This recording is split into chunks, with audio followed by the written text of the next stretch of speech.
I suppose as time goes on, the older you get, in a funny way, the less you know. The more you learn, the more you have to learn. And who's James Baldwin? He was born 56 years ago in Harlem Hospital. And he writes.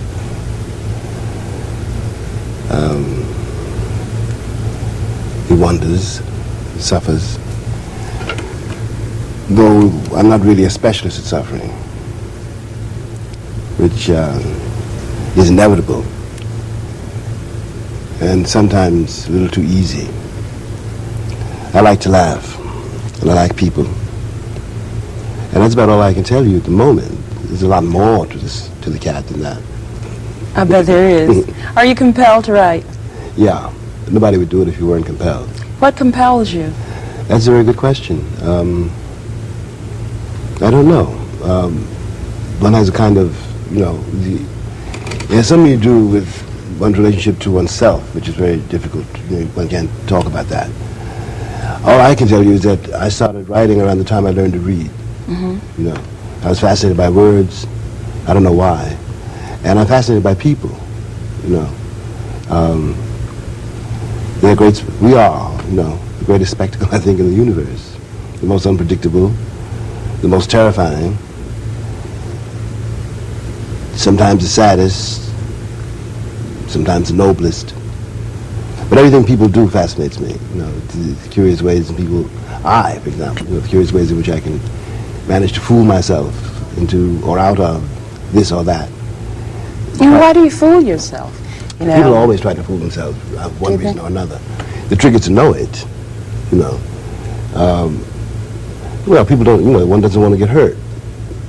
Let's put it that way, And everybody, I think, has a tendency, which one has to fight, to hold on to what you think you know. You don't like to have your certainties disturbed. Because, you come by them with such difficulty.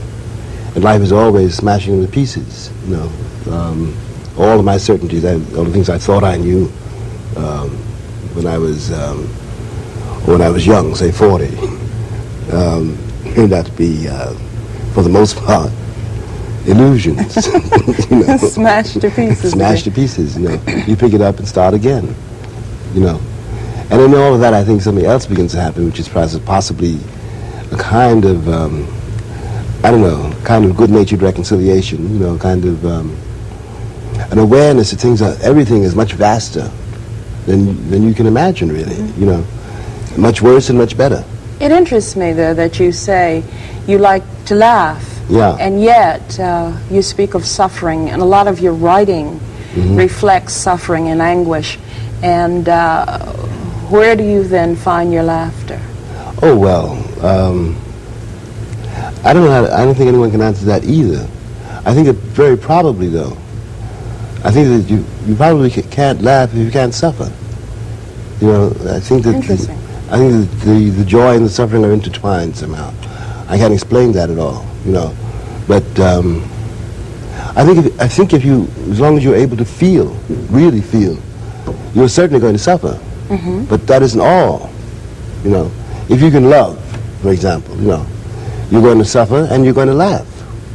If you're going to love a woman or a man or raise a child, or become involved in this journey we call life, which is the only one we have, then everything comes with it. Briny tears and great days. I suppose you can't have the one without the other. Do you feel in your writing, do you write to inform, to reflect, or to purge, or is there some composite of all three? I suppose it's a composite of all of those things. It's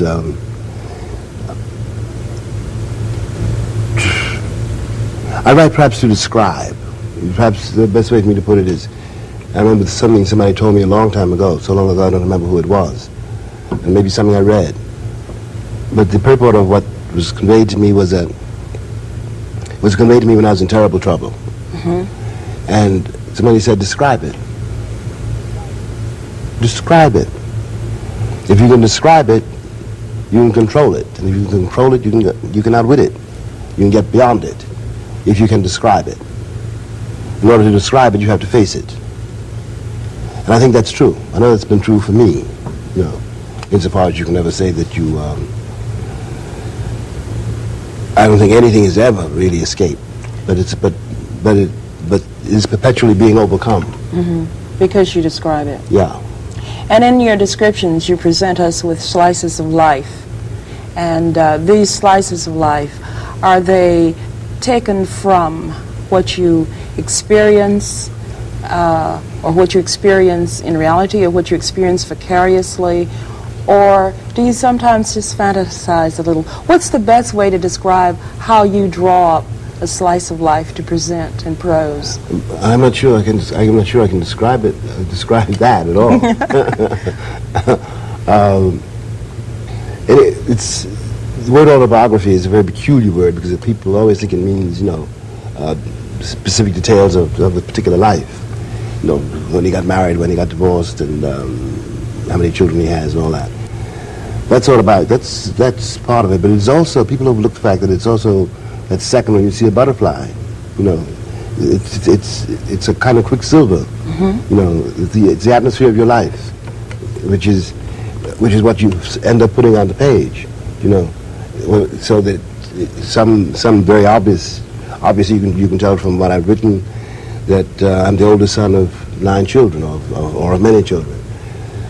You have some idea from what I've written of what my relationship was to my father, or to my stepfather.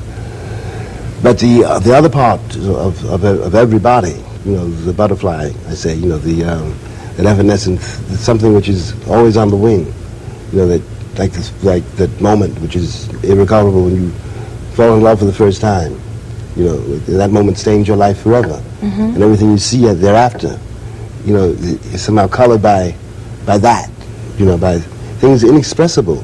They're too swift to be, you know, to be caught, and yet that is what, you know, that's what writing is all about. Encapsulation of a period of time. Yeah, well, you see, time is time is, if you don't know how to use it, time is the enemy, you know, and time of one's life and the time of a book, you know, are not at all the same, but they feed on each other, if you see what I mean. The time is arbitrary, you know. It's partly our invention. It is partly our enemy, and we have to turn it into a friend because it is the only element we have. You know, one has to make the most at the time. And through writing, do you feel then that you control time? Can you control time? You control it in the book. Let me take that back. You control it to a very limited extent in the book or the play or the poem. The writer is aware that this is arbitrary because the great limit to the effort is that, what's the matter? No, I'm fascinated by your idea of time and controlling it. It's just like trying to control a river. You see what I mean? So, you know, one has to accept that you are doing something which is impossible, really, and it's the limit. You know, trying to become an artist makes you very humble because you know how little you can do, no matter how long you live. And then, in any case, the arbitrary nature of time and the limit set to your endeavor is contained in 2 words. It's contained in the end. The book has got to end. The curtain has got to fall. But in life, nobody writes the end. It's a continuation. In life, the curtain doesn't fall. That's right. That's right. And that means that the portrait, you know, in the 3 acts, portrait delivered in the 3 acts, and the portrait delivered between the covers of the book, is limited by that. What is it? Anna Karenina is defined, for example. You know, Tolstoy brings her through her situation to her end. And therefore we know something about Anna Karenina, which we never know about each other in life. Anna's fate is sealed. When she jumps before the train, her life is over, and we have seen something, you know, we've been carried on a journey, and we learned something. But the journey is only useful insofar as it makes you know how little you know. So that when you meet Anna in life, you'll know more about it than you would have without without Tolstoy, and knowing enough then to know how little you know. If that makes sense to you. That's fascinating, but I want to digress and pick up on something you said about being humble. I defy you to tell me that James Baldwin is humble. Humble. What is humility to James Baldwin? Humility is knowing that you finally, to tell you the truth as far as I can. Humility means that after all, you're working in the sight of God. You know, otherwise you're not doing anything. Neatly put, but not humble to man. Oh no, not humble to any other man. No. Let's talk a minute, Jim, about central themes. Okay, what are your grandest themes? I don't know. You see, I'm a little afraid of themes. You know, capital. You know, I could say love, the capital L. Do you think they lock you in and prohibit or preclude your expanding? No, I don't think that. I think that I'm not sure I really believe in themes as such, if you see what I mean. You know, you write a love story. Well, you can say, you know, you can say the theme is love. But once you begin to operate with any theme, you know, let's say love, for example, since it's on the table, it splinters. It breaks down into a million components. You know, and it's different for everybody, and it's different at every hour of every day. You see what I mean? So the effort is to arrive at a kind of impossible precision. You know, to try to capture that moment. You know, the moment between two people who love each other, that moment of the rupture, that moment leading to the rupture, the moment leading to the reconciliation. It is a mosaic made up of very, very minute particles. You know, and so if you're dealing with it that way, you don't have time to pull back and see it as your critics may, or as posterity might, you know, as a theme. You know, war and peace. But war and peace is a mosaic. Right. You know, right. made up of a million small details. And it's in that sense that the artisan, myself in this case, you know, distrust all the enormity of themes which are very useful for politicians and demagogues, you know, and even you know, theologians. But it doesn't work for an artist. The concept doesn't work for an artist. Do you write for blacks, or do you write with more or less a universal appeal? Well, one hopes, you know, you write for whosoever will. That's the truth. You write out of your own experience. But once one examines that experience, for example, the experience of being a black American, which is after all my story, you know, my point of view is where I come from. It's whence I came. That point of view, though, point of view of a black American, has embraces much more than that section of New York City in which I was born and which I grew up. Because to be a black American meant that I had to know very, very soon where my mother worked. Sometimes I would pick her up so I could see the difference at once in my mother's kitchen and the kitchen in downtown where she spent so much more of her time than she could with us. It meant that I understood when I went to pay my father's union dues something about the white world which had trapped us where we were. And that meant that I had to begin to look at white people very soon, very hard. And I had to understand them because I had to be able to outwit them. They were waiting for me up the road. I knew this by the time I was 7. So that, in a sense, the bitterness of one's beginnings, if it doesn't destroy you, gives you a kind of perception which saved me later, in any case, from hatred. Because hatred is always self-hatred, and there's something suicidal about it, though there's nothing mysterious about it at all. You see what I mean? So that when you ask me how I write for blacks, of course I do. But really for whosoever will, because you see, white, I keep repeating this, to be a white person in this country, and really for the most part in the world, but especially in this country, is simply a state of mind. It is almost in the category of a fatal disease. How so, a state of mind? A state of mind, meaning a moral choice. A state of mind because white people are a very recent invention, first of all. And I say invention. And in America, for example, it's very clear in a sense. People who came here for a great complex of reasons, none of which they faced yet, which is part of their problem. And were not white before they got here. They were Irish, or English, or Polish, or Dutch, or German. They didn't become white until they got here. And they had to become white here in self-defense because I was here. And I was here for them. I was here to work for them, to keep them white, in fact. It turns out that the doctrine of white supremacy, is probably one of the grimmest events in human history, since the discovery of syphilis. Because it blinds so many people to the truth about themselves and makes them to commit all manner of crimes. They think against the other, but it's never against the other. It is always against oneself. If I decide to murder your child or to rape you, that's a terrible violation of you and of your child, of course. But then there is no hope for me at all. People live with what they've done and have to pay for what they do. They do it willingly or unwillingly, but there is no way not to pay it. That's the crisis in this country now. Every novelist, every writer, I suppose, is, because he is an observer of human nature, is in a way a kind of historian. Mm-hmm. And with your writings and the controversy which surrounds you, what have you seen through the years since Harlem transpiring that has brought us to where we are now? And how much progress has there been for black people? That's a very, very loaded question, which will keep us here all night trying to answer it. We didn't answer it. But to try to, how can I answer it? Let's begin at the end. How much progress has there been, you ask me.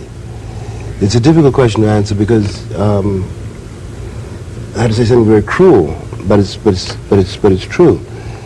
The word progress in America is applied in this arena, the arena of what we call quote unquote race relations, whatever that may mean. Progress is always a word which means in this arena it is a white man's word, which really means how close progress is measured by how closely I become white, how closely I begin to resemble a white person. This is really what the Republic means when it talks about progress. It means that you and I have become progressively less and less and less and less savage. Our origins being savage is proven by the color of our skin. Now this is obviously a myth, but a myth has tremendous force. Since we are never going to be white, I can say on the one hand that there's been a vast amount of delusion on the part of black people who think they can become white, who are beginning to recover from that condition, put it that way. For the rest, from the days when I was young, growing up in Harlem until now, I have to say one thing, which I know to be true. When I was growing up, there was a black community. I'm really a Southerner born in the North. I was born in 1924. My father was one of the people driven out of the South during the wave of terror after the First World War. So millions of people moved from the land to the city, but they moved in a sense intact. So there was a Southern community set down in the middle of Harlem, taking all their beingness with them. Exactly, that's what I'm saying. So that, for example, when I was growing up, a kid, I was doing something wrong in the streets, and you saw me, you knew my mama. You would spank my behind and take me home to mom and daddy and tell me why you beat me, why you gave me a spanking, and they would thank you for it and beat my behind again. And that's the way we grew up. That has gone. There's two generations born in the streets, and the black community has been fragmented, not by any fault of its own, through the tremendous pressures of trying to keep alive in an increasingly brutal environment, in which, and people are not fools after all of the inner cities, all of the cities of this country are more or less disaster areas, partly because white people have been fleeing from black people, you know. They left the inner city to crumble because they wanted to get away from us. That's the real reason, you know. And have precipitated a kind of social chaos in which context it's almost impossible to talk of progress because everyone has become so incoherent.